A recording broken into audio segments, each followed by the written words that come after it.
정봉주의 정치쇼.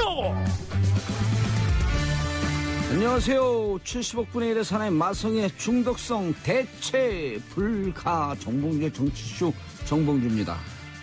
자, 공직자는 국민을 위한 봉사자이지 정권에 충성하는 사람이 아닙니다. 영혼 없는 공직자가 되지 말아라. 우리 정치쇼의 캐치프레이즈인데 어제 많은 분들의 존경을 받는 분이 이런 말씀을 하셨습니다. 누가 하셨다고요? 문재인 대통령께서 똑같은 이 말씀을 하셨습니다. 부처 첫 업무보고 자리에서 공직자들에게 당부했다고 하죠. 자, 오늘이 처서 24절기, 이거 관심들 없죠? 하지만 감옥에 계신 분들은 말복, 입추, 말복, 처서 제일 신경 쓰입니다. 제가 왜 감옥 얘기를 하냐고요? 시작부터. 오늘 00시 01초 한명숙 전 총리께서 2년간의 복역을 끝내고 만기 출소했습니다. 많은 분들이 반드시 재심을 해야 한다는 얘기를 하고 있죠. 자, 이런 소식들 어떻게 판단해야 할지. 103.5MHz SBS 러브 FM. 저는 우리들의 영원한 친구 스폰서 광고 듣고 오겠습니다. 정봉주의 정치쇼 1부 순서 들어가겠습니다. 자, 삼국을 대표하는 삼변시대 매주 수요일이죠. 삼변시대와 함께합니다. 법률가대 왕수다는 아니고요. 이 수다란 표현을 비방송용어죠. 왕구라가 맞죠? 구라가 비방송용어. 수다라는 게 표준어입니다. 예, 써도 되는 말입니다. 제가 네. 지금 계속 낚는 중에 소개하기 전에 들어오지 말라 그랬죠. 네, 죄송합니다. 네. 수다 그것도 들었습니다. 들어온 거예요. 네. 자, 고구려를 대표하는 백성문 변호사님. 네, 안녕하세요. 백성문 변호사입니다. 예, 법무법인 어디 소속이에요? 전 법무법인이 아니고요. 예. 법률사무소예요. 법률사무소. B&I 법률사무소. B&I? 네. 개인이 한 겁니까? 그러니까 B는 저, 백성문의 B.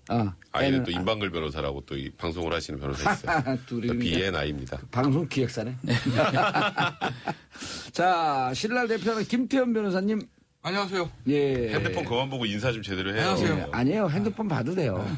왜냐하면 다 그런 거죠. 무리하면 누적돼요. 누적 칠수가 있어. 그리고 법무법인 수소 없어요? 있어요. 어디요? 법무부는 청와대라고 농담이고요. 네. 준경이라고. 준경. 변호사 몇 분이에요? 뭐 좀 있죠. 어떻게 거만하네요. 좀 있죠? 원래 있었는데 지금은 저 혼자 있어요. 법률사무소로 바꿨어요. 법률사무소. 알겠습니다. 나와가지고. 그 방송 준비하는 개인 사무실로 알겠습니다. 뭐 얼마든지. 자, 그리고 황회장터. 네. 박지훈 변호사님. 네, 안녕하십니까. 박지훈입니다. 예. 법무법인 디딤돌입니다. 디딤돌. 네. 제가 이름을 지었고요. 소형 법인입니다. 디딤돌, 입시 교재 나오는 디딤돌. 처음처럼으로 지으려고 그랬었는데. 소주. 소속 변호사들이 너무 반대를 해서 소주하고 비슷하다. 그러면 더 좋지 않을까 했는데 결국 디딤돌로 쳤습니다. 처음처럼을 쓴 분이 누구죠? 그 작고하신? 술집 아니요. 술이죠. 감옥, 누구죠? 감옥으로부터의 사색? 제가 이름. 감옥으로부터의 사색? 신영복 선생님. 예. 신영복 선생님 처음처럼을 글자로 썼잖아요. 수심을 잃지 말자. 그 소주 가게에서 샀잖아요, 그거를. 예? 소주 가게가 소주 가게는 너무한데요. 소주 가게. 소주 회사에서 샀어요. 가게가 너무 커요. 그게 소주 회사에서 너무 그걸 쓰다 보니까 신영복 선생님이 잊혀지고. 그렇죠. 소주 회사가 마치 주인인 것처럼. 네. 이걸 한자성어로 수처작주. 어느 곳을 가든 주인처럼 일하라. 예, 잘 잘 모르겠어요. 저도 이 얘기가 맞는지. 네. 자, 세 분 변호사님들 함께 말씀 나누면서 우리의 진정한 주인 청취자 여러분들 샵 1035 단문 50원 장문 100원 참여해 주시기 바라겠습니다. 자, 폭염주의보입니다. 서울은 지금 게릴라성 호우가 쏟아졌다가 날이 맑았다 그런데 폭염주의보가 있는 곳이 있습니다. 오늘 오전 10시 의령, 함안, 진주 등 남부지방에 또 폭염주의보가 발효됐네요. 자, 물 자주 섭취해 주시고요. 위급한 상황 발생 시엔 119로 바로 연락해 주시는데요. 의령, 함안, 진주는 저희 방송 SBS가 나가는 곳이 아닙니다. 의령, 함안, 진주에 부모님 계시거나 친인척 계신 분들 전화 한 통해서 폭염주의보 내렸으니까 조심하세요 하는 따뜻한 전화 한 통 해주시기 바라겠습니다. 참 훈훈한 방송이야. 프로그램 이름이? 정봉주의 정치쇼. 정봉주의 수다쇼 하려고 했습니다. 정봉주의 수다쇼. 자, 첫 번째. 법조계 최고의 화제죠. 삼성전자 부회장 선거. 방청권 추첨 경쟁률이 15대 1입니다. 네. 최고 15대 1. 15대 1은 원래 좀 넘어요. 근데 약간 이게 늙고 빼가지고 그런 거고요. 지금 30명 정도가 일반인이 들어갈 수 있거든요. 예. 근데 454분이 오셨어요. 450명 하면 딱 15대 1인데 15대 1이 조금 넘죠. 예. 근데 저번에 박근혜 전 대통령 첫 공판이 그때 막 와 이거 난리다 난리 막 그랬잖아요. 예. 그때가 7.7대 1이었습니다. 근데 이게 보니까 이주영 부회장 선고에 대해서 관심이 많은 것도 많은 건데 요 결론이 결국은 박근혜 전 대통령 최순실 재판에 사실상 미리 보는 결론이라고 사람들이 생각을 하고 있기 때문에 아하. 그것 때문에 이렇게 열기가 뜨거운 게 아니에요. 근데 이게 417호 대법정입니다. 150석이 준비가 돼 있어요. 요번에 30석만 배정을 했거든요. 예. 나머지 120석은 뭐 관계자 내지 가족 내지 뭐 우리 중계 같은 거. 30석을 배정했기 때문에 이렇게 경쟁이 좀 높은 것 같아요. 박근혜 대통령 때는 조금 낮았던 거는 많이 좀 70석 정도 배정을 했었거든요. 그런 부분도 있고 그리고 국민들이 봤을 때는 재판하는 거 재미없습니다. 변론하는 거. 선고가 정말 재밌어요. 피고인은 그 판사 입 있잖아요. 예. 뭐자 뭐 이렇게 나올 때가 이쪽으로 좀 오세요. 안 예, 보여요. 죄송합니다. 그걸 보기 위해서 마이크도 끌고 오세요. 이래가 하려고 이제 그걸 보는 게 어쩌면 자, 카메라 좋으시니까 거기 연기. 딱 스탠바이. 액션 해야죠. 예, 스탠바이. 액션. 피고인은 무죄 이렇게 할지 징역 10년 이렇게 할지 이제 이게 중요하기 때문에 이 방청을 하는 게 어쩌면 세기의 재판을 보는 거거든요. 그러다 보니까 이렇게 가지 말고 여기 있으니까 어디 경쟁률이 높은 게 아닌가 생각이 듭니다. 그리고 중계할지 말지가 아직 결정이 안 됐잖아요. 아직 안 됐어요. 그것도 영향이 클 거예요. 오늘까지예요. 24일까지예요. 그래요? 그럼 내일까지네? 예. 근데 너무 시간이 이게 빨리 결정을 해줘야지만이 예, 카메라를 방송사. 배치하고 스태프들이 준비가 되는데 방송사 사장 아니잖아. 신경 쓰지 마세요. CP 아니잖아요. 그래도 좀 걱정스럽습니다. 카메라는 그 30분 전에 오라도 가요. 그거 다. 그러면 서초동에 대기하고 10분 전에 10분 전에 가요. 거기다 스탠바이 하고 있지. 8424님 심각한 이야기인데 박지원 변호사님 때문에 너무 웃겨. 아이고 배야. 교통사고 안 나게 핸들 꽉 잡고 가세요. 자 그러면 네. 공개 방송 할까요? 저는 당연히 될 거라고 생각을 했는데 왜냐면 그리고 저도 일단 일부분이라도 되긴 할 것 같아요. 예. 근데 재판부가 진짜 고민이 많은 게 최근에 그 박근혜 전 대통령 재판에서 야 판사들 너네들 살처분할 거야 이 얘기까지 나왔잖아요. 방청객이 저번에는 그 검사들을 향해서 총살 얘기를 했거든요. 그래갖고 5일 감치됐잖아요. 감치됐죠. 판사 살처분으로 기록 갱신했습니다. 10일 감치. 10일 감치. 근데 이제 이게 아니, 그러니까 생중계 끌려가면서 그분이 또 그랬다면서 5일 감치된 사람이 진짜하는 거예요? 너무 세상 물정 모르는 거예요. 아니, 그러니까 본인이 말할 수 있는 자유가 있지만 그게 재판에 악영향을 미치게 되면 당연히 감치돼야죠. 아니 그 재판하고 있는 검사한테 총살감이라고 하는 게 말이 됩니까? 그러니까. 그리고 말은 기본적으로 말하는 사람 화자. 네. 법률용어로 화자의 것이 아니에요. 듣는 사람 거죠. 청자, 네. 청자. 시청자, 청취자 이런 사람의 것이에요. 말은 네. 내뱉는 순간 내 것이 아니거든요. 그렇죠. 그 사람한테 타격을 줬으면 그거는 흉기지. 그렇죠. 아니 근데 청자가 또 판사잖아요. 아 그래요? 여기서 판사니까. 백자는 누구예요 그럼? 아 왜 이러세요?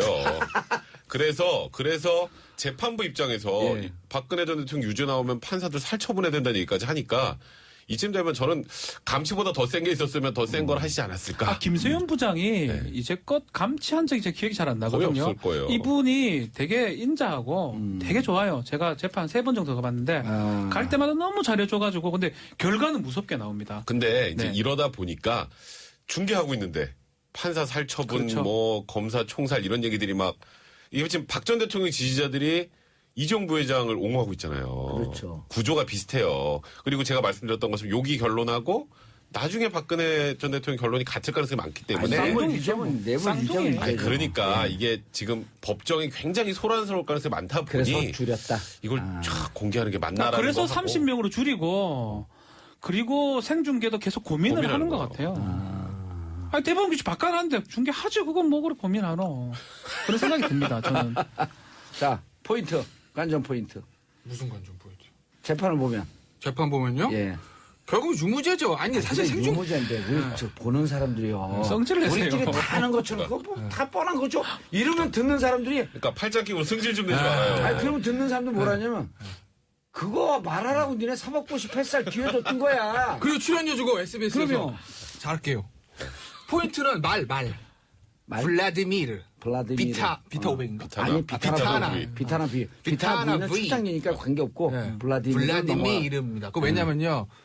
K재단 미르재단은 그거는 무죄가 나올 거예요. 그건 아마 특검 쪽에서 제가 이제 이거가 특검이랑 누구죠?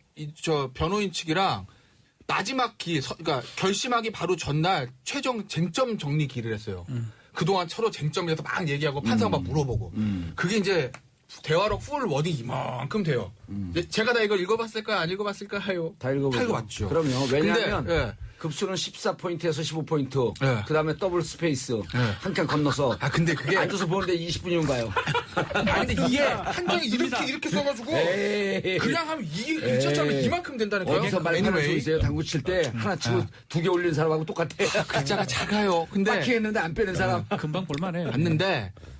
K재단 미르재단 쪽에서는 제 느낌에 특검 별로 기대를 안 하는 것 같아요. K재단 미르재단은. 특검도. 그러니까 부정한 청탁이라는 게 입증이 쉽지 않고 사실 K재단 미르재단의 삼성 유전화 뭐 롯데 SK 뭐 줄줄이 가는 겁니다. 그러면 재벌들 다 가는 거죠. 줄줄이 가는 거 줄줄이 사탕이에요.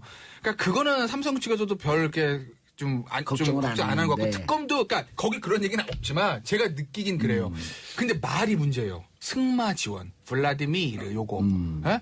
여기서 특검도 좀 포커스를 맞추고 있고 삼성도 그쪽에 좀 방어를 하고 있기 때문에 결국 이제 말 같은 경우는 두 개죠. 첫째는 핵심 적점은 첫째는 대가성이 있는 것이냐. 예. 어?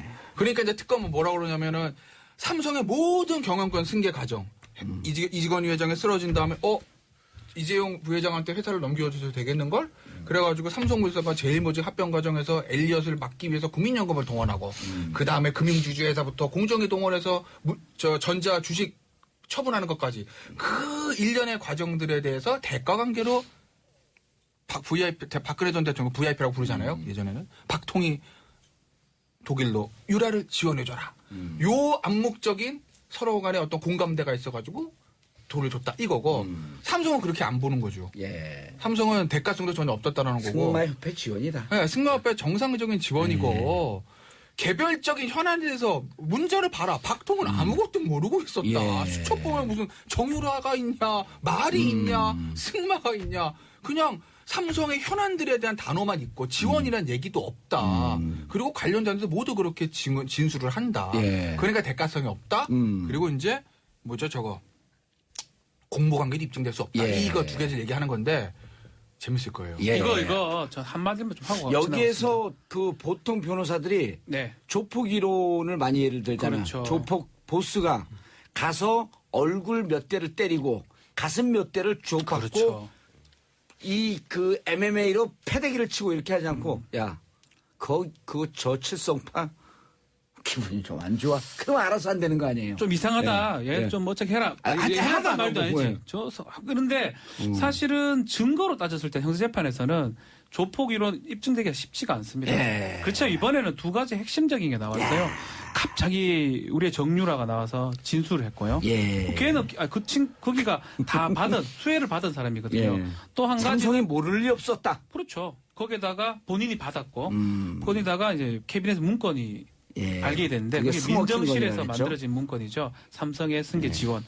그 두 가지가 아마 저는 이 두 가지가 없었다면 재판의 향방을 알 수 없는 상황이 그러니까 솔직히 법률가의 관점에 봤을 때는 우리 김태현 변호사 말씀처럼 무죄일 가능성이 크다고 봤는데 그 두 가지가 있기 때문에 무죄보다는 유죄의 심증이 가깝지 않을까. 예. 저는 그래서 8년 정도 예상됩니다. 그러니까 저는 지금 박지훈 변호사 거기에다 하나만 좀 덧붙이면요. 저는 이번 재판에 제일 중요한 건 박근혜 이코를 최순실로 볼 수 있을까? 그게 제일 커요. 왜냐하면 박근혜 전 대통령 받은 거 없잖아요. 지금 나온 걸로는. 지금 정유라한테 다 승마 지원됐잖아요. 근데 이게 우리가 주목할 건 이게 제3자 뇌물공여죄가 아니에요.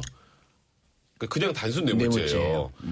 근데 제가 알기로 이게 경제공동체라는 말은 이제 뭐 그냥 이제 언론에서 만든 거나 마친 거고 이제 공모관계. 그러니까 가족을 제외하고 제3자한테 돈이 갔는데 단순 뇌물죄를 인정해 준 경우가 거의 없긴 해요.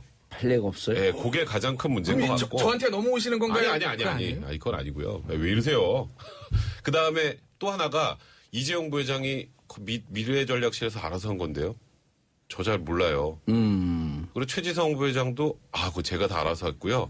이재용 부회장이 좀 어렸을 때부터 귀하게 자라서 잘 몰라요. 거기 저기는 그러니까 우리가 알아서 판단하는 겁니다.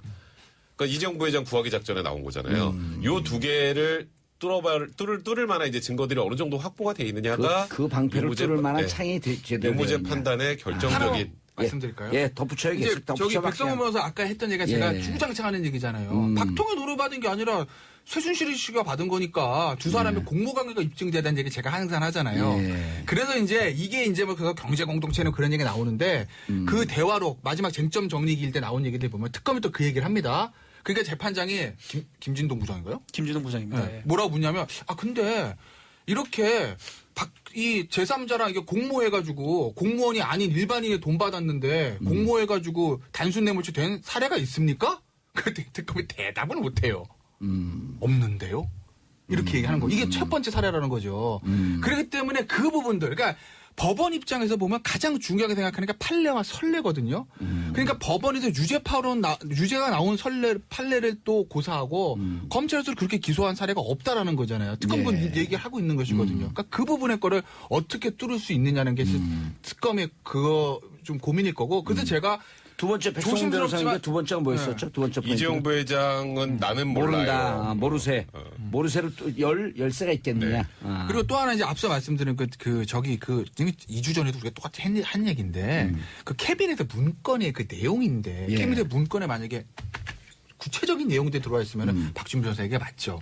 근데 그 문건들의 내용은 일반적인 얘기죠. 구체적인 내용들이 아니에요. 그러니까 일반적으로 외국에서 헤지펀드가 들어왔을 때 국내 대기업의 경영권 방어를 어떻게 해야 되느냐. 그 당시에 소위 보수 언론이라고 하는 모든 신문, 조중동, 매경, 한경 이런 경제신문에서 사설 및 기사에서 다 썼던 그 얘기지 뭐 별게 없어요. 그러니까 그걸 가지고 나는 대가성 입증하지. 나는 오히려 저는 대가성 입증한다고 보면 오히려 안종범 수석이 정황 증거로 격화되긴 했지만 거기 있는 단어들을 봤을 때 이건 대통령이 알았을 수도 있다. 차라리 그렇게 가면 그렇게 갔지. 저는 그 문건은 별 소용이 없다고 그러니까 생각합니다. 하나 두 개의 지금 박준 변호사님 말씀은 하나 두 개의 결정적 스모킹 건도 중요하지만 이쪽 쪽이 만나는 퍼즐들, 직소. 근데 저는 이 사건 판단 내리기 앞서서 재판장 제가 감히 이 판결 내리기 앞서서 나왔던 조윤선 전 장관의 그 무죄죠. 그 부분은 직권남용 무죄를 해버리고 투명 인간 같이 만들어 버렸어요. 판결문에 대해서 이제 아무도 납득할 수 없는 상식에 반하는 판결문. 법리로 봤을 때는 저희 법조인들이 봤을 때는 충분히 이해할 수 있지만 법리 말고 상식에 반하는 판결을 내렸다는 비판을 받았고요. 그 선례가 있기 때문에 이번에 27부에서 지금 말씀들 다 맞아요. 두 분 변호사 말씀 맞지만 그거는 일반인이 봤을 때는 전혀 이해할 수 없는 상황이거든요. 그렇기 때문에 저는 상식에 기반한 판결문을 쓸 거고 선고를 내릴 거라고 저는 믿습니다. 일반의 상식을 이번에는 저희만 이해하면 뭐합니까? 결코 뛰어넘을 수 없다? 라는 묘하게 재판부의 분위기까지 판단을. 아니 제가 뭐 감히요. 한 2만 명의 변호사만 이해하면 발끈하세요 왜? 아니 제가 잘 모릅니다.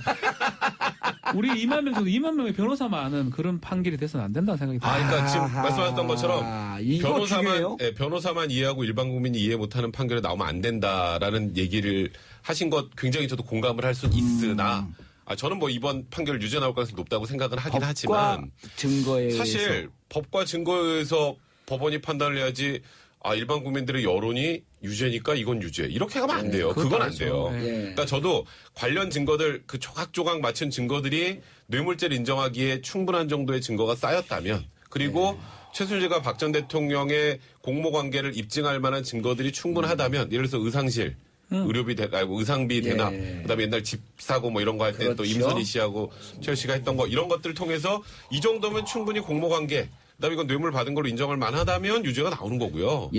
그게 아니면은 사실 일반 국민들이 납득을 못 하더라도 증거가 부족하면 그거는 법원이 판사가 본인의 법과 원칙 신념을 가지고 판단해야지 그걸 여론만 따라서 하면 안 되죠. 그런데 이거를 영어로 이제 번역을 해봤어요. No money, yes guilty.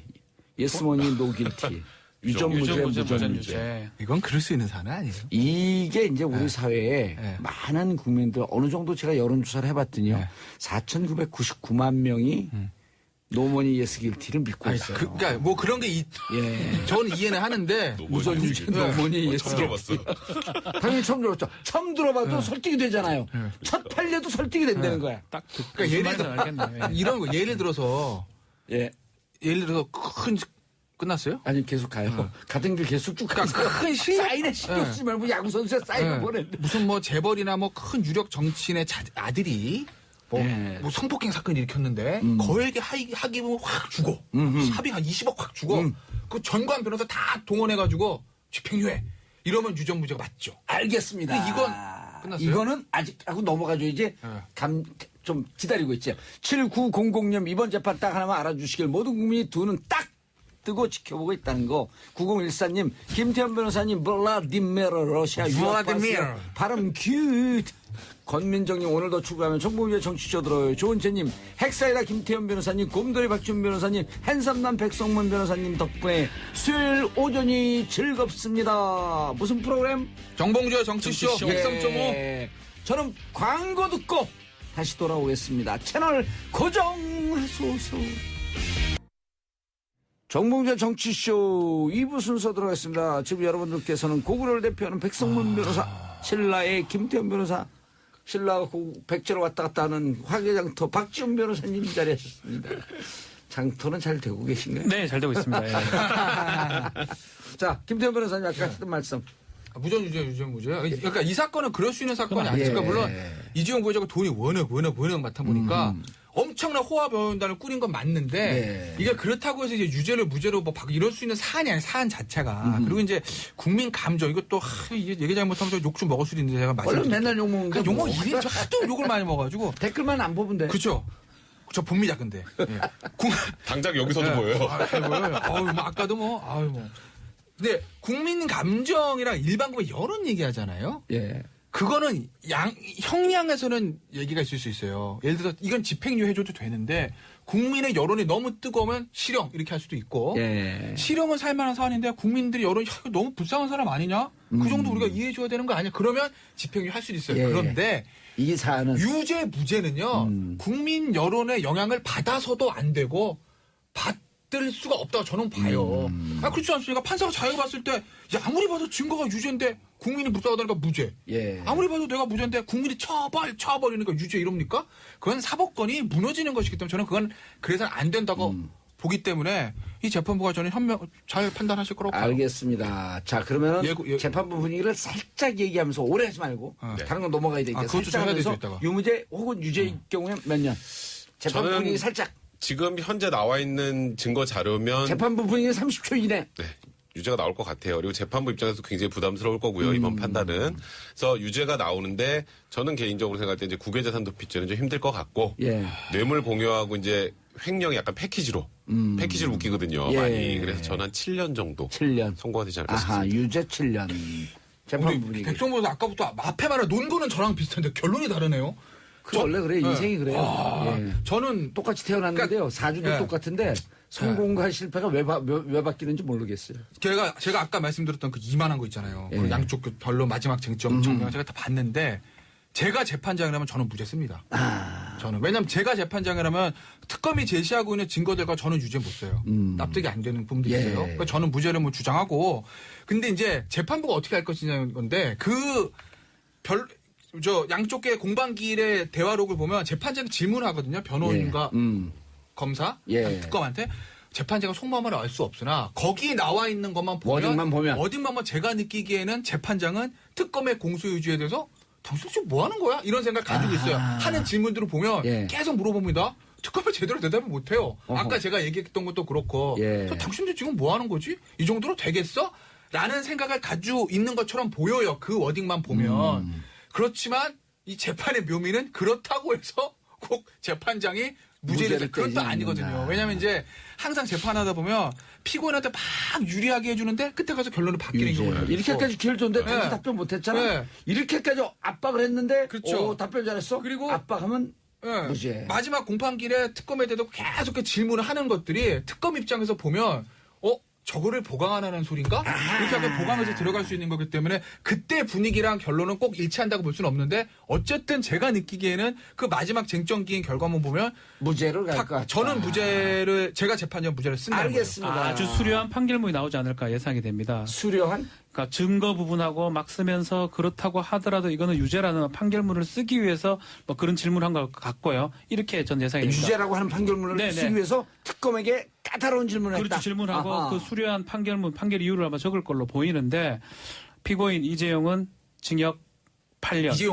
이재용을 징역 8년에 처한다. 그러니까 피고인 같이 씁니다. 예. 박상진 등 5년, 황성수는 3년에 각 처한다라고 할 걸로 생각됩니다. 무서웠어요. 이거 7년을 먹을 생각하는데. 이제 저게 삼성 다가네요, 다가. 처한다 있어요. 예. 항상 이 재판부는 징역 몇 년에 처한다 하고 그냥 판사가 들어가는 들어가면 거야. 끝입니다. 들어가면 끝나는 거고 처한다. 그리고 다만 한숨 쉬고 다만 이러면 집행유예 되는 겁니다. 어떻게 7년짜리가 집행유예가 아니, 나와요? 그러니까 마지막, 앞에 마지막으로. 자, 징역 여기서 참고로 우리 청취자분들이 이해할 수 있게 집행유예가 나올 수 있는 형량은 최대 3년. 3년은 5년. 그게 제일 황성수 정도만 받을 수가 예. 가능하다면 황성수 전무요. 황성수 마지막. 전무만 받을 수 거기다 있다. 3년 정도 받을 거 자, 생각됩니다. 일단 네. 재판이 끝나면요.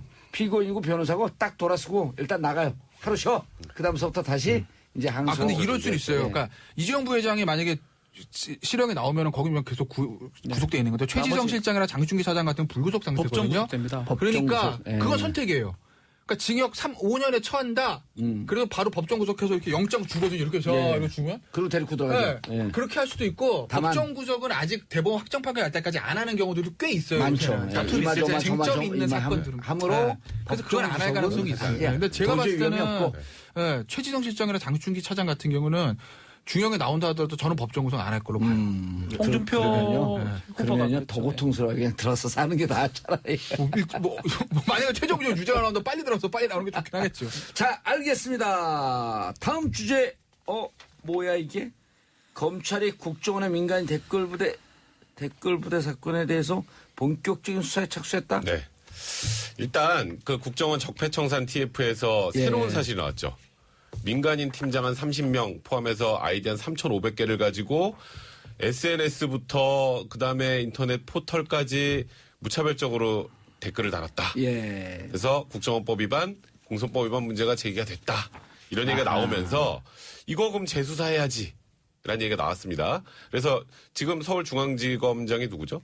그 당시 수사팀장이었던 윤석열 지검장이고요. 예. 그래서 이번에 보니까 수사팀 면면이 김성훈 공공형사부장이 주임 검사를 맡고요. 어허. 네, 진재성 공안 2부장이 이제 이 수사를 지휘하게 될 텐데 이분들이 2013년도 댓글 사건 수사를 했던 분들입니다. 그 팀들이 다시 모였어요? 네, 그래서 오. 그때 수사의 연장선이라고 생각하고 어제 수사를 진행하는 것 용사들이 다시 같아요. 뭉쳤다. 근데 여기서 이제 주목할 게 뭐냐면 지금 민간인 팀장급 거기 30명이라 그랬죠. 거기다 출국 금지 걸었어요.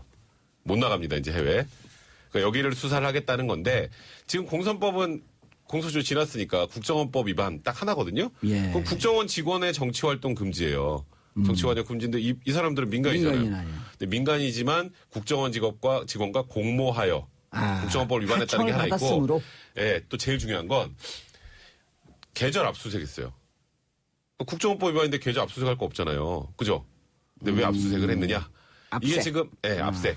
지금 뭐 대략 한 달에 한 3억 원 정도 인건비가 들어갔다 막 이런 얘기 많이 나왔잖아요. 예. 그럼 그 인건비가 특수활동비라고 그랬거든요. 근데 특수활동비 용도가 맞지 않죠. 그러면 이 국정원 직원들 중에 요 민간인 팀장들한테 돈을 준 사람, 그 주라고 지시한 사람, 이 사람들 횡령이 될 수 있어요. 횡령이 될 수 있죠. 그래서 계절 압수수색을 했다라는 건 국정원 직원들까지도 다 파겠다는 뜻입니다. 국정원 직원들 중에서 정치 개입에 DNA가 있는 사람들 속아내겠다. 네, 그렇죠.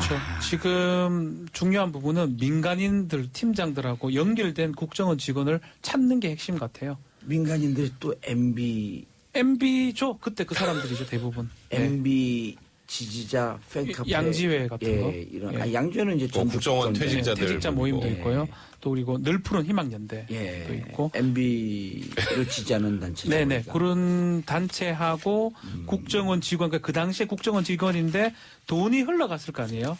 흘러간 부분. 사실상은 횡령을 보긴 하는데 횡령보다는 저도 백성훈 변호사 횡령은 법적으로는 문제가 될 수가 있어요. 왜냐하면 예산을 좀 다른 데 쓰는 거기 때문에 예. 이건 원세훈 원장도 문제가 돼요. 횡령의 어허. 주범이 되면 새로 들어갈 수도 있어요. 재판 끝나고도.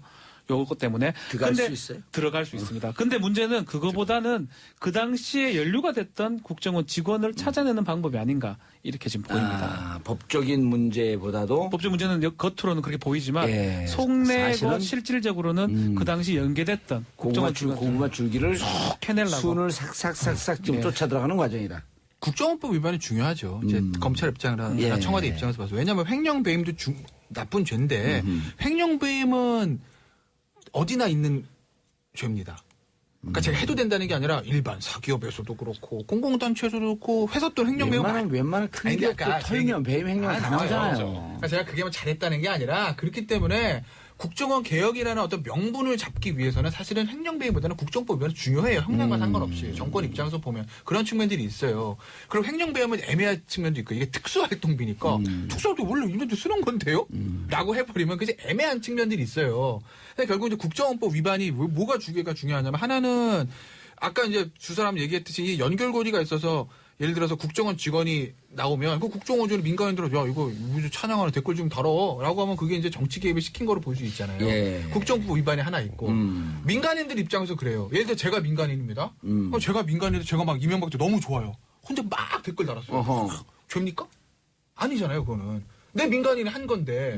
그러니까 이 민간인들은 국정원법을 처벌 못 한다는 거예요. 예. 국정원 직원이 아니니까. 그러니까 이제 민간인 그 팀장들도 결국 국정원법으로 처벌하려면 공모관계를 엮여야 되잖아요.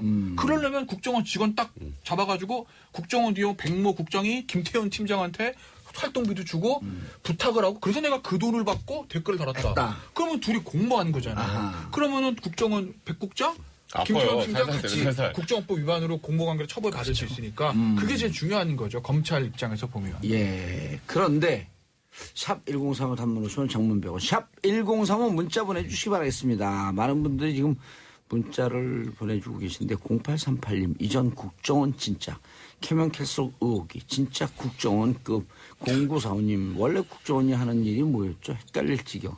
하하 이런 것만 하고 앉아 있었나 하는 이런 국민들의 간첩 잡으라고 만들어 놓은 거잖아요. 수사권을 괜히 줘가지고 제가 잘 보니까 외국의 미국 CIA라든지 수사권이 없어요. 대부분 정보기관은. 우리나라만 특이하게 수사권을 지금 갖고 있거든요. 그걸 좀 남용하는 측면이 있는 거고 쥐들이 뭔데. 이번 기회에 이거는 수사권을 뺏으면 국내 정치에 개입도 못할 거 아니에요? 아예 내국 국내 관련된 건 안 하는 게 맞지 않나. 파트를 다 없앴는데 제가 보기에는 국정원장이 또 이상하게 들어오면요. 언제든지 개입할 수 있는 개연성이 늘 있어요.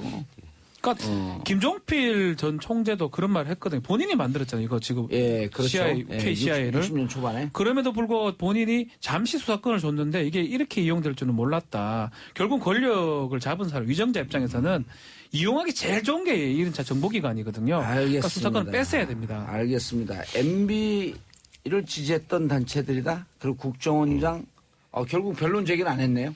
뭐 아직 결정 안 했어요. 30일 날 선고인데. 근데 지금 분위기로는 처음에는 당연히 변론 제기 신청을 할 거라고 생각을 했는데 지금 나와 있는 증거 자료 없이 그냥 해도 그렇게 크게 의미가 없다라고 판단한 것 같고 원세훈 국정원장한테 지금 새로 나온 여러 가지들을 더 덧붙여도 큰 의미가 없다고 판단한 것 같습니다. 더 속상할 거예요.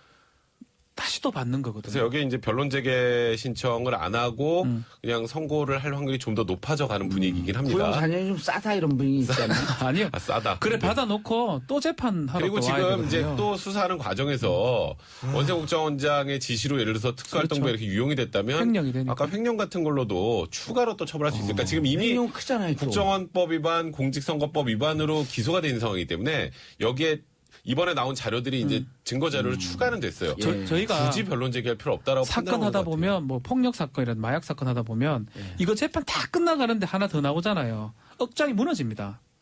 하나가 마약 사건 2심까지 해가 이제 거의 자네가 1심 한 1년만 살면 되는데 뭐가 하나 또 나오잖아요. 그 징역용으로는 변호사들 그 변호 쓰는 게 어쩐지 모르는데 추가 뜬다 그러거든요. 맞아요. 한장합니다. 추가 뜨는 순간요. 지금 추가 출력도 떴잖아요. 못 나가고요. 떴죠, 방에 축 터져. 추가가 떴어요 지금. 한장합니다 진짜. 거예요. 그러니까 변론을 제기하는 것보다 오히려 더 충격인 거예요. 탭에 떴어요 추가가. 아니요 그게 아니고 변론 선고 받고 새로 만약에 조사를 받아 들어가면 원세훈 전 원장 입장에서 더 충격적, 더 고통스럽지 않을까 생각이 듭니다. 그러면 그 입에서 저는 시켜서 한 겁니다라고 하는 얘기가 나오면 사안은 더 커지죠. 그럼 그렇죠. 정말 맨 위 꼭대기로 가는 거죠.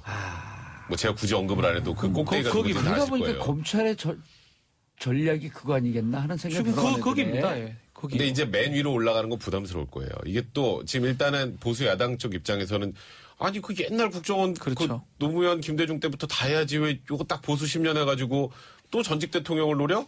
이거 정치보복 아니야? 이렇게 지금 야당에서는 주장을 하고 있잖아요. 예. 물론 객관적인 증거가 딱 나오면 그건 정치보복이냐 아니냐를 떠나서 그거는 뭐 잘못했으면 처벌받는 건 당연하잖아요. 근데 예. 그쪽으로 포커스를 맞추고 수사를 하다 보면 지금 야당의 이런 지금 반발이 정치적 현실화되는 것처럼 보일 수도 MB 있죠. 얘기 뭐 지난번에 충분히 했으니까 추가 뜰 것 같아요? 변론 제기할 것 같아요? 제가 지난주에 말씀드렸잖아요. 변론적이 절대 안 못한다. 아마 추가 뜰 왜냐하면 지금 나와 있는 것들이 새로운 얘기들이기 때문에 예. 그 2010년 대선과 상관없. 아하. 그러니까 앞전 얘기잖아요. 2008년 얘기니까 예. 이거는 그냥 일단 추가. 이거다 선고하고 아하. 다시 수사해서 그 당시에 다 국정원 직원 예. 타고 원세훈 국정원장의 오더를 받아서 그렇게 한 거라고 하면 그러면 똑같이 국정원법 위반이니까 다시 수사해서 다시 처벌받는 거죠. 원세훈 국정원장의 심정이 어떨 것 같아요 지금? 원세훈 국정원장이요? 예. 뭐 죽을 맛이겠죠 사실. 이거 왜냐면 이게 이 유무죄도 지금 걸려 있는. 왜냐면 이게 원세훈 원장 이것도 빠져나가기 좀 힘들죠. 왜냐면 이게 원세훈 원장 입장에서 보면 계속 무죄가 나왔던 거, 이거 해봐 이럴 텐데 한 번 2심에서 유죄가 나왔던 걸 파기환송돼서 내려온 건데 예. 그 파기환송의 이유가 야 선거 개입 없어 이게 아니라 증거가 좀 이상한데 이거거든요. 아하. 그렇다는 얘기는 그 증거를 보강하면 혐의를 입증할 수 있다는 얘기잖아요. 그러니까 대법에서도 좀 찜찜하게 그러니까 이제 유현정 불안하죠. 근데 지금 계속 이게 나오면 뭐 공소시 얼마 안 남았다고 하지만 이거 몇 개월만 수사하는 거 어려운 거 아니거든요. 그러니까 원소원 입장에서 죽을 맛이거든요. 유무죄? 그러니까 저는 유무죄? 예, 판단해 주세요. 유무죄, 유죄, 무죄.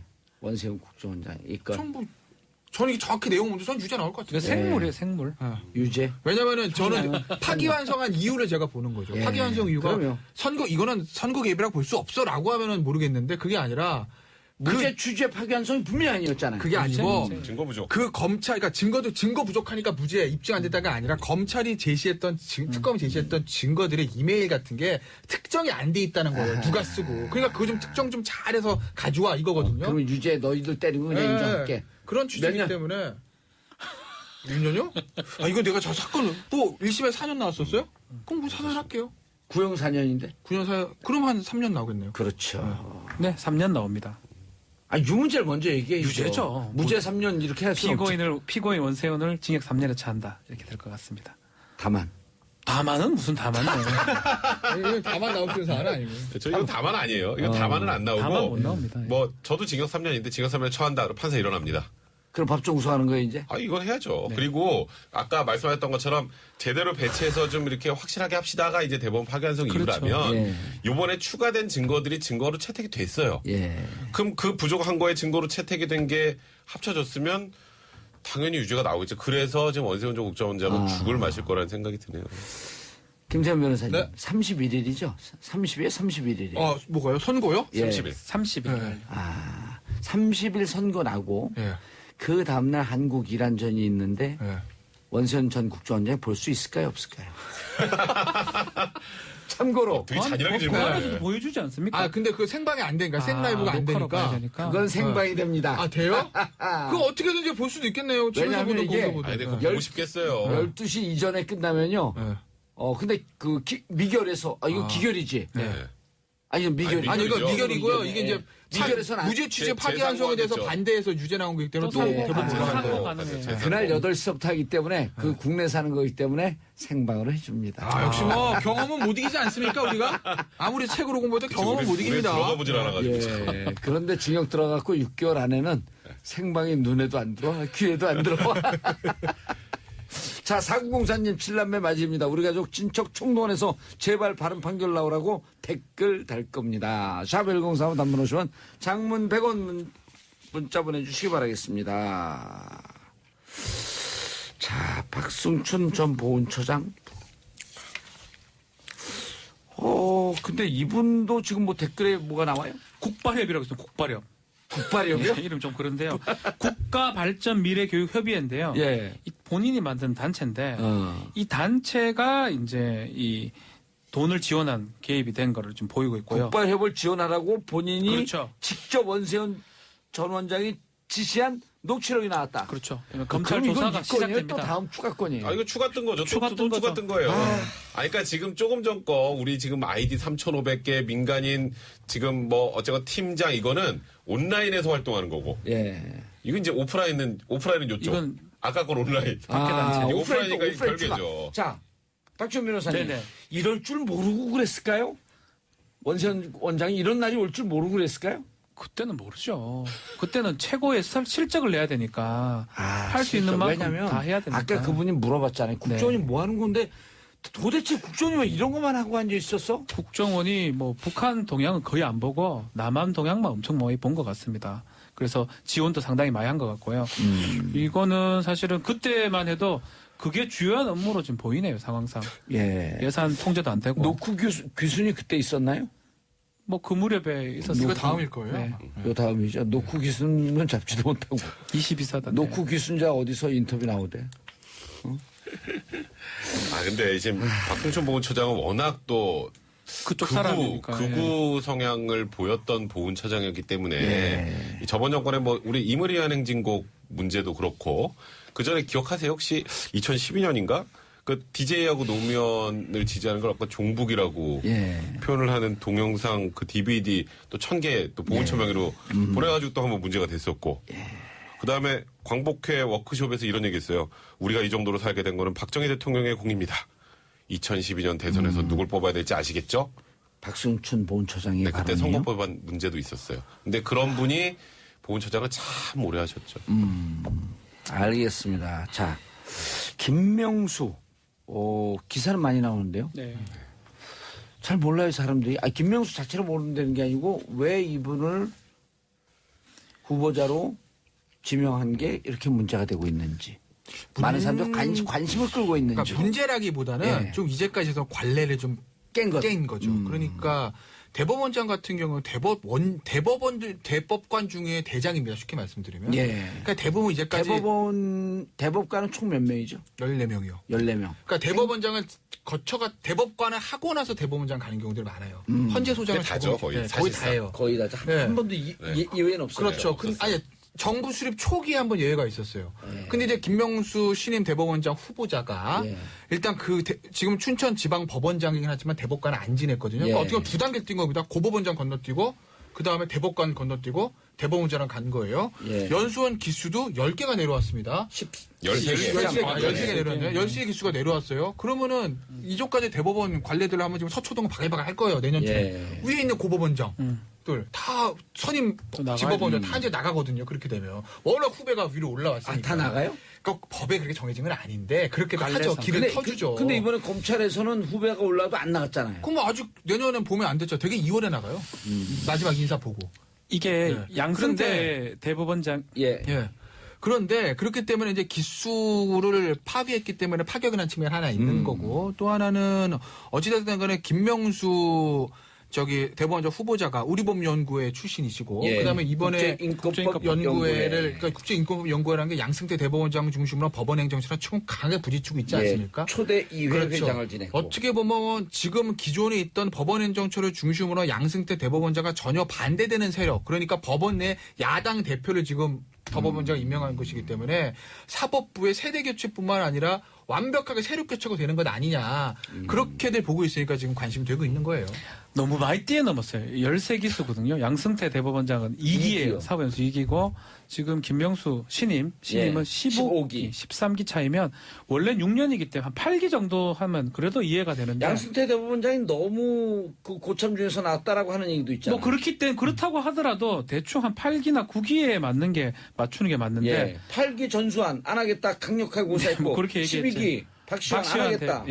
끝까지 고사했고 그러니까 불가피하게 뛰어넘을 수밖에 그래서 없었다. 이제 그런 얘기를 하면서도 그래도 파격적 인사하는 건 맞다라는 얘기가 많고 또 그리고 또 양승태 대법원장하고 조금 비교되는 인물이기 때문에 막 앞으로 추이가 사법개혁하고 추이가 주목되는 부분이 생각이 듭니다. 추이가 주목되니까 어떻게 추이를 주목하냐고 물어봤는데 근데 뭐 강성은 아니에요. 너무 강성은 아니에요. 제가 알기로는 그래요? 박시환 법관 같은 분이 강성이고 강성은 아닌데 아마 리더십 있게 하지 않을까. 박시환 대법관도 저하고 같이 그 강론 교육감 감옥 가 계실 때 면회관데 그냥 부들부들하고 강릉교감이 30분을 깨는데도 가만 계시던데.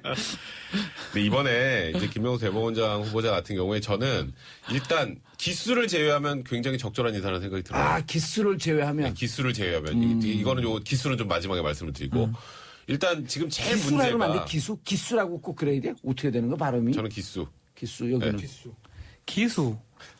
어색합니다. 근데 이제 가장 문제가 되는 게 대법원의 개혁이잖아요. 예. 대법원장에게 너무 많은 권한이 있고 법원행정처까지 다 장악하고 있고 결국 모든 법관의 인사권까지 다 쥐고 있다 보니까 13,000명의 인사권을 갖고 있어요. 그러니까 위를 쳐다보고 판단할 수밖에 없고 그러니까 판사가 양심에 반하는 판결할 수도 있다.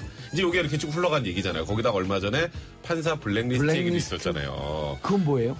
판사 블랙리스트가 이제 법원행정처에서 약간 성향이 다른 판사들을 분류해놨었다라는 그런 내용들이 나와서 지금 그것도 재조사해야 된다는 얘기가 나오는 상황이에요. 알겠습니다. 정리해 주셔야 돼요. 네네. 얘기하다 정리 끝났어요. 빨리 정리해 주세요. 그래서 5천에. 하여튼 이분은 지금 그와 정반대되어 있는 분이기 때문에 대법원의 개혁에는 적임자다. 알겠습니다. 다만 13살 어린 위의 상사를 모신다고 하면 생각해 보시면 그 문제점을 생각해 볼 수 있습니다. 알겠습니다. 세 분 인사하시고요. 예, 네, 감사합니다. 고맙습니다. 예, 저는 광고 듣고 3부 오겠습니다. 정봉재 정치쇼 3부 순서 아기다리 고기다리던 시선 아 기다리던 전 작가의 시선 영원한 아재 개그의 대명사. 아재 개그 금지법 발효하기 전에 얼른 자 손용 작가님 함께합니다. 네, 안녕하세요. 예. 비 오고 오늘 참 좋죠. 예, 저 비 오는 날 너무 좋아요. 비 네. 오면 술 마시는데 요즘 바빴고 술도 못 마시고 그냥 비만 쳐다보고 있어요. 저런. 자, 오늘 전 작가님의 시선이 꽂힌 곳 우리가 뭐 사랑은 어떻게 변하나 이런 얘기 하잖아요. 사랑은 변하는 거야. 네, 근데 결혼은 어떻게 변하나. 근데 뜬금없이 왜 정치쇼에서 결혼이냐 하시겠지만 예. 결혼이라는 제도는 아주 고도의 정치적인 행위죠. 정치적 합의의 산물. 그렇죠. 거기다가 우리가 결혼을 해갖고 권력이 누구에게 더 가게 되는가. 또 결혼의 그 지속과 더불어서 권력도 말하자면 이 당에서 저 당으로 가듯이 엄마가 야당이 됐다가 나중에는 여당으로서 막강한 권력을 휘두르는 걸 우리가 보게도 되고요. 야당도 아니고 비주로 저 끝에 있다가 어느 날 보면 주류로 올라와 있잖아요. 근데 사실 결혼이라는 건 원래 이제 우리가 잉여를 통해 갖고 이제 농사를 지으면서 농산물이 이제 쌓이게 되니까 자식을 많이 낳아서 노동력을 생산해야 돼서 즉 결혼을 일종의 소유의 제도로서 이제 시작된 거죠. 그래서 맞아. 농경사에서는 결혼하고 그렇죠. 자식 낳는 게 노동력을 확장하는 거니까. 그럼요. 그리고 동시에 이제 최초의 인간의 소유가 남자가 여성을 소유한 거로 예. 시작이 됐다. 이렇게 얘기하잖아요. 근데 이 결혼이란 제도가 특히 인간에게 일부 일처제가 포유동물로서는 이제 굉장히 드물잖아요. 일부 일처제라는 포유동물이. 근데 그중에서 이걸 지속적으로 지켜오면서 그것이 여성에 대한 굉장한 희생과 착취다 이런 얘기를 했었어요. 예. 그런데 최근에 이제 나온 책 중에 이제 82년생 김지영이라는 책을 많은 여성들이 요즘 보고 있고 82년 김지영. 네. 거의 30만 부까지 육박하고 있다는 거예요, 지금. 그렇대요. 근데 이 책을 이제 본 분들이 다 이제 거의 80 몇 %가 여성이고 남성들도 간혹 보는데 저도 사실 좀 봤어요. 그러세요. 예. 네, 책 많이 읽으시잖아요. 이러면서 근데 책에서 보면은 많은 여성들의 이야기는 아주 간단해요. 그전에는 가정에서의 여성들의 삶, 결혼 속에서의 여성들의 삶이지만 여성이 있어야 될 그 하나의 장이 이제는 직장으로 늘은 거예요. 그래서 직장과 가정 속에서 여성들이 정말 발버둥 치면서 겪는 고통. 요즘은 그러잖아. 얼마나 좋아졌냐. 눈물 쏟아지는 대목이 한두 대목이 아니에요. 눈물 쏟아지는 정도가 아니라 정말 칼로 이렇게 심장을 도려내는 듯한 여성들이 읽으면. 근데 82년생 김지영, 72년생 김지영, 62년생 김지영, 52년생 김지영. 수도 없이 있는 거예요. 근데 이 김지영의 삶이라는 것이 제가 보기에는 직장이라는 삶이 하나가 덧붙여짐으로써 오히려 고통과 그 책임과 그 의무가 아주 3배, 4배, 10배 정도 된 거죠. 예. 자, 지하철 안에서 임산부 석이 있는 나라. 그다음에 여성들이 이제 뭐 30%의 목소리를 위해서 30%의 자리를 주려고 하는 사회에서 뭘 그렇게 어렵다고 하느냐. 그렇지 않죠. 그리고 최근 들어서는 우리의 삶이 팍팍해지기 때문에 결혼을 할 때 누구를 소개해 주거나 이럴 때 보면은 직장 있는 여성이면은 꼭 좋겠어요가 아니라 직장 있는 여성과 결혼하고 싶어요. 저도 우리 아이에게 너 꼭 직장 다니는 여성과 결혼하는 게 좋다. 제가 이런 얘기를 해요. 그거 굉장히 어떻게 보면은 삶이 변한 거죠. 그래서 이런 상황 속에서 여성들이 겪는 그 고통이 이것이 새로운 결혼 제도를 요구하고 있다. 이렇게 보죠. 그리고 내년 2018년부터는 우리가 고령 사회로 진입을 해요. 무서운 일이에요. 이거는 뭘 뜻하냐면 전체 인구의 14%가 65세 이상인 거예요. 그러면 불과 10년 전에 2.몇 프로, 뭐 15년 전 그때. 그러면 100살까지 사는 건 당연하다고 봐야 되거든요. 그리고 이제 우리나라의 뭐 위생이라든가 보험 뭐 이런 커버 상황을 보면 그렇게 될 경우에는 지금 결혼할 때 또 하나의 조건이 있어요. 여성들이. 시부모님이 노후 대책이 되어 있느냐. 남자들도 친정 부모님이 노후 대책이 되어 완전 있느냐. 정치적 결단이네. 그렇죠. 그다음에 또 하나 묻는 건 뭐냐면은 이 건강 상태는 어떠신지 한번 봤으면 좋겠다. 근데 이거를 아이고, 우리가 40대한테쯤이 되기 싫어. 이기적으로만 볼 수 있겠는가. 아직도 우리는 결혼이라는 제도가 가족 대 가족의 사회, 가족과 가족의 맞아요. 일종의 계약 관계인 거예요. 그런 관계 속에서 며느리는 주계약자가 될 수밖에 없어요. 시댁에 대해서. 그래서 요즘 한편에서는 참 젊은 사람들이 해도 너무한다 이런 얘기도 있어요. 제가 봐도 너무 이기적인 것도 있어요. 예를 들자면 뭐 시댁을 시월드라고 하는 거를 떠나가지고 요새는 시몬이라고 하더라고요. 그래서 제가 시몬이? 예, 시몬. 시몬. 뭐 너의 이름 뭐 시몬 뭐 시에 있는 그렇게 좋은 의미가 아닌 것 같은데. 아니죠. 그래서 도대체 시몬이 뭐야 하고 후배한테 물었더니 시댁 몬스터요. 이러는 거예요. 근데 이런 이 상황 속에서 우리가 이 현재 여성들이 겪고 있는 굉장히 그 심각하고 힘든 상황에 대해서 우리가 사회적으로 먼저 이해를 해야 된다는 거죠. 그러니까 이 북구 같은 데서도 여성들이 지금 보면 이 사회적으로 여성의 지위가 낮은 나라를 보면 여성들이 항상 웃고 계시고 여성들의 화장이 짙어요. 여성들이 아주 많이 꾸미고 그러니까 우리나라가 외모 지향주의라는 것도 어떻게 보면 여성들의 지위가 낮은 거로 볼 수가 있어요. 근데 이제 선진국 같은 데 가보면 이 북유럽 같은 데 가보셨죠? 아, 그래서 여자들이 왜 저렇게 화장을 안 하지? 화장도 하나도 안 하고 여자들이 남자 같고 굉장히 누구에게 잘 웬만해서 웃지 않아요. 예, 그리고 무서워요. 일단 세 보여. 그렇죠. 근데 그거는 사실 어느 나라든지 여성들의 이 사회적 지위나 여성들이 남자에 대한 임금의 비중이 높은 나라일수록 여성들의 화장을 거의 하지 않고 여성들이 매우 씩씩하고 여성들이 웃고 싶을 때 웃는다. 인간으로서 평가받는 사회. 그렇죠. 그런데 우리나라의 이 상황 속에서는 여성들의 삶이 82년 그 김지영이라든가 이런 걸 통해 가지고 그렇게 보면은 너무나 가정과 육아와 직장과 이젠 또 일까지 많이 해야 돼요. 그다음에 여성들이 직장에서 지위나 이런 걸 오를 때 그 겪어야 되는 이 상황이라는 게 성차별부터 또 이제 뭐 비교라든가 또 같은 여성들 사이에서의 갈등 이런 걸 통해서 여성들이 숨이 막혀요. 그래서 제 후배 같은 경우는 어떤 얘기를 하냐면은 그 후배는 한국에서 이제 직장 생활을 하다가 결혼은 하지 않았어요. 근데 외국으로 가버렸어요. 아예. 그 자회사에 있다가 본사로 가버린 거죠. 그래서 동남아의 모 도시에서 지금 일을 하고 있는데 이런 얘기를 해요. 한국에서 일할 때는 자신이 이 무태다가 이 육지에다가 이렇게 패대기 쳐진 잡아가지고 패대기 쳐져 막 팔딱팔딱거리는 물고기 같았다는 거예요. 그랬는데 외국에 가서 자기가 직장 생활을 하니까 물 만난 물고기더라. 그래서 승진도 어마어마하게 하고 그래서 진짜 그 미국 본사에 가서 이제 일을 할 수 있게 이 아시아 그 본사에서 이렇게까지 되거든요. 근데 이런 이 상황 속에서 우리나라에서 이제 여성들이 그 결혼이라는 걸 공포로 여기고 나의 완벽한 희생이다. 그러니까 82년생 김지영에서도 그런 이야기를 하죠. 응? 남편 정대현 씨한테 김지영이 난 결혼을 해가지고 모든 걸 포기했다. 응? 경력도 포기했고 사실 이제 직장 그만뒀으니까 그때 그러면서 그러는 당신은 도대체 뭘 포기했느냐? 이러니까 이 남편이 뭐라 하냐면 나도 포기한 거 많아. 친구들하고 술 마시는 그 시간 자유로운 것도 포기하고 뭐 눈치도 봐야 되고 뭐 이제 이렇게 얘기하는 상황인 거예요. 그래서 이제 우리 사회에서 남은 자원이라고는 여성 자원밖에 없어요.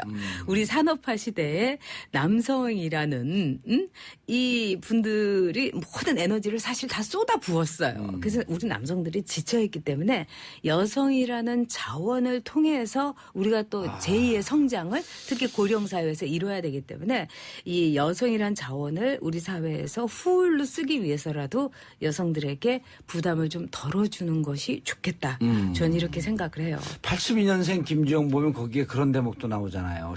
애하고 하루 종일 씨름하고 잠도 못 자는데 그 눈물이 쏟아지다가 그거 좀 마음을 달래려고 점심에 나가서 네. 1,500원짜리 커피 먹는데 네. 직장인들이 지나오면서 무심코 네. 맘충이라고 그러잖아요. 그렇죠. 얼마나 좋겠어. 저렇게 커피 한 잔 남편이 벌어오는 돈 갖고 남편한테 항의하는 거지. 모든 걸 다 포기하고 그리고 내가 그렇게 해갖고 고생하면서 벌어오는데 1,500원짜리 커피 하나 못 마시냐고 내가. 이거 실화예요. 싫어해요. 근데 네. 그 되면서 저도 눈물이 쏟아지더라니까. 저는 막 가슴이 미어지더라고요. 그리고 이제 남들이 맘충이라고 하는 것도 너무 굉장히 나쁜 가슴 표현이에요, 아픈데 맘충이. 이제 남성분들도 요즘은 여유가 없죠. 그러니까 이제 빠듯한 이제 외벌이를 하게 되면은 뭐 이 와이프가 이제 부인이 뭘 이렇게 썼는지 보는 남자들도 있을 거 아니에요. 예. 근데 아주 더운 날 오늘 뭘 썼어 이러니까 이제 부인이 나 1,000원 그때는 뭐 이제 2,000원짜리겠죠. 예. 2,000원짜리 커피 한 잔 마셨다 너무 덥고 뭐 애는 울어대고 애 병원에 데려다주고 이번 여름 얼마나 더웠어요. 예. 어? 그러니까 너무 더워서 이 쉴 겸 에어컨 있는 커피숍에 들어가서 2,000원짜리 그 2,000원짜리면 또 어느 저기 커피숍인지도 알잖아요. 그럼 그거서 그냥 그 개인 마셨다니까 브랜드일 경우도 있고. 남편이 나는 회사에서 맨날 봉지커피 타먹는데 어떻게 거기 가서 먹느냐고.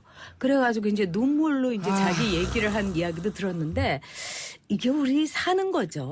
또 이렇게 또 산다는 것이 너무 이렇게 화려하고 고상한 건 아니지만 우리의 이 구체스러운 삶 속에서 여성에 대한 지금 여성이 어떤 위치에 있는가를 내 동생이고 내 딸이라는 그런 위치에서 좀 봐주면 좋겠다 이런 생각이 들죠. 전체적으로 말씀을 잘못 들으면 네. 부분만 들으면 여성들 고생하는데 남성들이 네. 좀 이해하라고 하면서 어찌 보면 이게 약간 대립적 개념으로 들리는데 아까 말씀하신 우리 사회에서 남성들이 너무 열심히 일해서 힘들었고 지쳐 있는데 이제 힘을 내서 나올 수 있는 진정한 노동력은 힘은 여성이다. 여성에게 있다. 예. 그러면 그걸 하려면 칭찬은 고래도 춤추게 하니까 여성을 인정을 하고. 그것도 좀 고도의 전략이겠죠. 당신 능력 있어. 나가서 일해 가지고 또 애를 5년 동안 키우면서 경력이 단절된 여성이 내몰리는 상황도 있고. 그다음에 이 경단녀.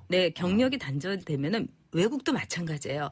사회적으로 자기의 월급의 수준이 5단계 정도 내려간다는 거예요. 예. 그러면은 좋은 대학 나오고 열심히 공부해서 엄마가 너 명문대 들어갔다 하는 여성들이 경단녀의 현실을 겪고 사회에 나왔을 때 할 수 있는 건 뭔가.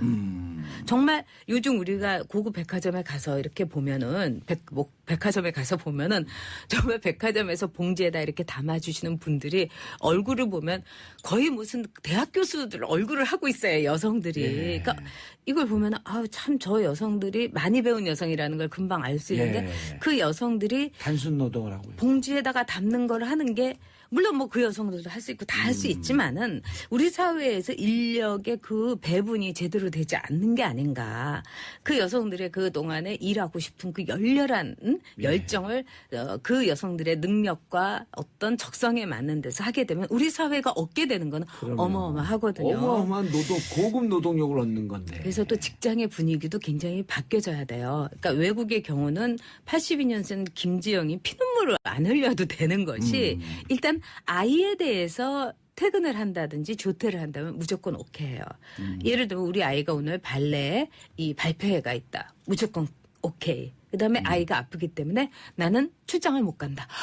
오케이. 그러냐. 예. 오케이. 그러니까 아이와 집에 대한 거는 왜냐하면 그 직장인의 사생활이 좋아야지 직장 생활도 잘한다고 생각을 하기 때문에 거기에 대한 배려가 있어요. 맞아요. 그리고 이제 우리가 외국에 애가 집에서 아파갖고 병원도 못 데려가는데 서류 본다고 그 일이 머리에 들어가겠어요? 그럼요. 그리고 정말 피눈물이 흐르는 거예요. 가슴에는. 저도 그걸 다 겪어가지고. 그리고 직장에 대해서 분노의 감정이 있을 거고. 직장에 대해서 분노의 감정이 있는 게 아니라 그런 경우는 자책을 하게 되는 자기 거예요. 삶에 대해서. 내가 뭘 이렇게. 그다음에 가끔은 저희 어머니도 이제 저희 지난주에 이런 일이 있었어요. 제가 이제 예. 녹화를 하면 밤샘 녹화를 하는데 예. 우리 아들이 이제 태우러 와서 좀 기다린 거예요. 그랬더니 예. 다음날 이제 저희 친정 어머니인데도 불구하고 너는 목적이 있어서 갔지만은 윤형이는 엄마를 1시간도 넘게 그 앞에서 기다렸으니 얼마나 힘들었겠니. 제가 그래서 우리 녹화하는 거 현장에 가서 좀 보시라 그래야 돼요. 제가 친정어머니도 그러니까 저는 눈물이 나네. 저도 와서 일을 하는 거고 우리 아들은 너무 이제 불쌍한 아이고. 거예요. 근데 이런 그 현실이죠. 근데 외국에서도 똑같은 일이 있어요. 알겠습니다. 외국 네. 넘어가기 전에 지금 문자 폭탄이 터졌어. 그래요. 샵 1035 단문 50원 장문 100원 샵 1035 2142님 엄마 결혼 못하는 건 내 탓이 아니야. 전영욱 작가님 말씀 들었길 결혼하란 말 좀 그만.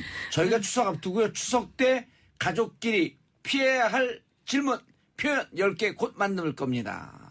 요새 결혼하지 말라는 어머님도 많아요. 그렇죠. 4161님 결혼 20년 차입니다. 네. 시부모님 부양에 애들 교육에 신랑 새는 주머니 메꾸느라 죽도록 맞벌이 하는 부부로서 혼자 사는 게 나을 것 같다는 게 제 개인적인 의견이에요. 가슴 아파요. 마음 듣기만 그냥 해도. 글을 네. 이렇게 편히 쓴 것 같지만 아주 심장이 진짜 찢어지는 것 같은 심정으로 썼을 거 아니에요. 20년입니다. 8153님 전 맞벌이 시작하면서도 집안 청소 설거지 빨래 제가 다 합니다. 남편은요.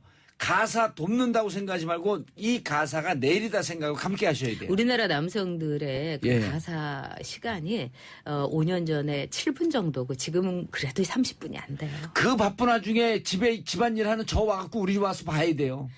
온 집안일은 다 해요, 제가. 그래서 힘도 좋으시잖아요. 또 부인께서 능력 여성이라 돈도 많이 버시고. 힘 좋다는 얘기는 동의합니다. 또 이렇게. 이상한데 1314님 전용 작가님 목소리 저는 잘 좋고, 모르니까 괜찮아요. 폼이 좋고 사고도 좋고 지식도 풍부하시고 논리적인 말씀도 좋고 미인이시고 수요일이 기다려집니다. 1314님 자주 봬요. 비 오는 수요일엔 빨간 장미를 오늘은 안개옷을 입고 오셨어요. 화이트. 자, 김택형님, 딸만 셋이 우리 처가 장모님, 장기주권 중 막강, 무적 장모님 존경합니다. 김혜인님, 82년생 김주영, 당장 읽어보고 싶은 책이네요. 공감 200%요. 노회찬 원내대표가 그 문재인 책을- 대통령 만날 때 선물했던 그 네. 책이죠. 그러니까 문재인 대통령의 따님도 예. 바로 그런 거를 겪고 있어요. 아빠 내가 200만 원을 버는데 벌어가지고 이제 아이를 봐주시는 이모님한테 전부 드려야 되는데 나 직장을 해야 돼. 아니면 차라리 엄마가 아이를 보는 게 나면은 아예 그만두고 아이를 봐야 되니까. 문재인 대통령도 그때 이 후보 시절에 이제 토론 프로그램에 나왔는데 얼버무리시더라고요. 그게 현실이에요. 진짜 어떻게 정답이 없잖아요. 그렇죠. 사랑하는 딸의 문제지만 정답이 없는 거죠. 그리고 이제 그래서 직장 갔는데 애가 아픈데 당장 병원으로 데리고 가야 돼. 직장 눈치 보면서 못 갈 때 아빠 내 심정 이해해봤어요?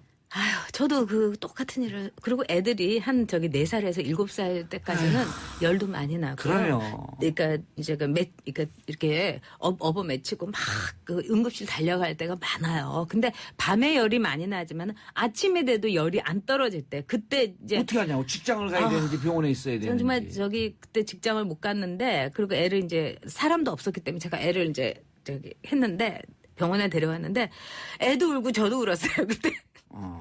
그리고 직장에 갔는데 그 당시만 하더라도 아이 때문에 직장에 늦었다는 말을 할 수가 없을 그러니까 때. 제가 이제 그때는 이제 프리랜서 비슷하지만 직장이었기 때문에 그래서 제가 뭐라 했냐면 다른 일로 핑계를 댔는데 저는 그래서 후배들한테 이렇게 얘기해요. 이 회식에도 늦게 못 갈 경우에 아이 때문에 나는 갈 수가 없다. 당당하게 얘기하라고. 아이 때문에 나는 지금은 오늘 늦었다. 조금 낮았어요. 조금 그렇다 하더라도 받아들이는데. 예를 들면 회식 때 애가 나를 기다려서 일찍 가야 된다고 하면 에이 하루쯤은 어때 이런 경우 있어요. 그리고 상사들이 가정을 가진 여성들이 가정을 가진 남자들하고 상황이 다르다는 걸 몰라요. 예를 들면은 이 제 친구 얘기인데 이 아이 사진을 책상에다가 놓으니까 아니 직장 와서도 집안 생각을 하나 맨날 보는 애 사진을 못 털어놔 이렇게 해갖고 사람 가슴에 못을 받고 그래서 화가 나서 다음에 브래드 피트 사진을 딱 뒀대요. 실화예요 이거. 그랬더니 이거 직장 실화냐? 상사가 또 뭐라고 하면 아니 남편도 있는 여자가 브래드 피트 사진을 왜 넣어 이러더래요. 그래서 집에서 맨날 보거든요. 이랬다는 거예요. 그랬더니 그때서야 그 상사가 그래도 머리가 좋으니까 움찔하더니 그다음부터는 말을 안 하더라는 거예요. 이게 현실이에요. 남편이 부인한테 던지는 말 중에 네. 제일 가슴 아픈 얘기가 네.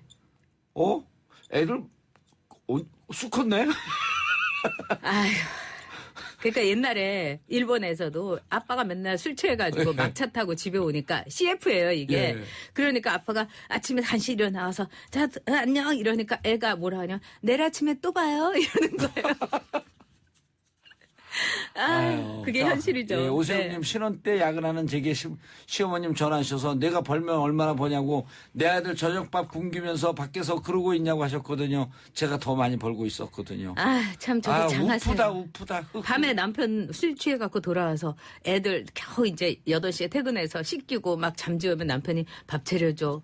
술밖에 못 먹어서 밥 먹어야 돼. 이런 남편이 있죠. 아니 그러고요. 또 애들 꼭 깨워보래요. 애들 꼭 깨우고 애들 자잖아요. 그러면 남편이 하는데 지금 이제 요즘 그런 남편 없어졌겠지. 나는 참 이런 점에서 봉도사가 좋아요. 이 여성으로서의 공감 능력이 참 뛰어나요. 이런 말하는 남자 정말 처음인 것 같아요. 저 여성 아니었었나요? 그러니까 우리가 맨날 옥봉 남매가 아니라 해서 옥봉 자매인 줄 안다니까요. 박용남님 저는 호주에서 일하는 11개월 워킹맘입니다. 여기는 아기에 관련되는 일은 무조건 조퇴나 월차가 자유롭습니다. 맞아요. 이제 우리도 그렇게 돼야 돼요. 그렇게 돼야 돼요. 아니 그 외국 우리도 이제 공항 그렇게 바뀌었죠. 네. 외국 공항 가면 비즈니스 클래스, 포스 클래스보다 앞장서서 타는 애들이 아기 갖고 있는 엄마 아니에요. 네, 우리도 요즘은 그래요. 요즘 그래졌죠 네, 이제. 네. 그리고 이제 여성들에게 또 하나는 이제 임신이라는 문제인데 제가 네. 제일 가슴 아팠던 게 이제 책을 읽었는데 이제 서양에서도 굉장히 거긴 또 우리나라 못지않게 예. 엄청나게 경쟁이 심하니까 임신을 못하게 하는 거예요. 할 수가 없어요. 예. 그랬는데 이제 승진을 하고 나서 임신을 하려고 했는데 임신이 안 되는 거예요. 그래서 그 서양 여성이 이제 이 자기 수기를 쓰면서 화장실에 가서 왜 임신 촉진제를 하면은 이제 그걸 뭐 몇 번을 맞아야 되나 봐요. 저는 잘 모르겠는데 그래가지고 화장실에 가서 주사 바늘을 내 허벅지에 찔러 넣으면서 나는 하루에도 몇 차례 운다. 응? 근데 이제 임신을 할 수 있게 해야 되고 예. 그다음에 아이를 기를 수 있게 직장에서 배려를 해야 되고 직장에 말하자면은 직장 타가소가 있어야 되고 그런 것들이 우리 사회를 남성들의 삶도 풍요롭게 하고 우리의 그 경제 발전, 경제 성장 지수도 올린다는 모두에게 이익이라는 생각을 좀 해봤으면 좋겠어요. 보육수당도 좀 올리고. 보육수당도 올리고 이번에 아동수당을 10만 10만 원. 원을 주는 거는 예. 전 잘한 일이라고 생각해요. 예. 왜냐하면 모든 아동, 뭐 할아버지가 이건희 회장이라도 받을 수 있는 거예요. 그래서 이거는 왜냐하면 지금 저는 보편적 복지에 대해서는 굉장히 좀 문제가 있다고 생각을 하는데 이렇게 이 10만 원씩 다 주는 아동수당의 경우는 중간에서 뭐 공무원들이 세는 돈이라고 할 수 없지만 그런 인건비나 이런 걸 통해 가지고 세는 돈이 없는 거예요. 그리고 이 사람이 복지를 받아야 될 사람이냐 안 하는 걸 따지려면 그 인력이 그걸 체크하려면 엄청 맞아요. 많이 드는 거죠. 충분히 그래서 건데. 그런 점에서 아동수당이라든가 엄마들에 대한 그 지원수당 진짜 저는 엄마들이 마음 놓고 커피를 마실 수 있는 커피 쿠폰을 국가에서 한 10,000원씩 좀 여름에 줬으면 좋겠어요. 그런 거. 그렇지만 나머지는 이 복지의 빈 구멍을 통해 가지고 좀 이 악의적으로 이용하는 사람도 많아요. 저도 이렇게 보면은 동사무소에서 500만 원씩 받는 그러나 자가용도 다른 사람 이름으로 그냥 좋은 차 타고 예. 다니는 이런 경우도 봤어요. 그래서 참 이거 신중하게 다뤄야 됩니다. 예. 네. 저희 지역도 그런데 많거든요. 임대주택 단지에서 네. 벤츠 S500 나올 때는 이게 뭐지? 근데 기사도 아니고 자기가 네. 자가 운전하면서. 그러니까 그 장기 임대주택에 예. 재규어까지 있다고 그러잖아요. 예. 네. 자 마지막으로 이 네. 땅의 모든 김주영에게 전 작가님 한 말씀 하시기 전에 저는요. 네. 이 땅의 모든 김주영에게 당당하게 커피 한 잔 마시세요. 저는 김주영에게.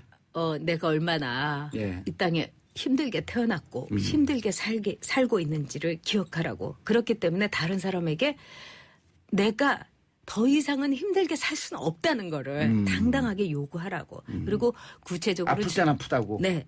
아플 땐 아프고 힘들 때 힘들다고 얘기하라고. 그리고 정치에 관심을 많이 가져서 여성 정책이 어떠고 그 부인의 삶이 어떻고 그 딸의 삶이 어떤가를 보고서 투표를 하라.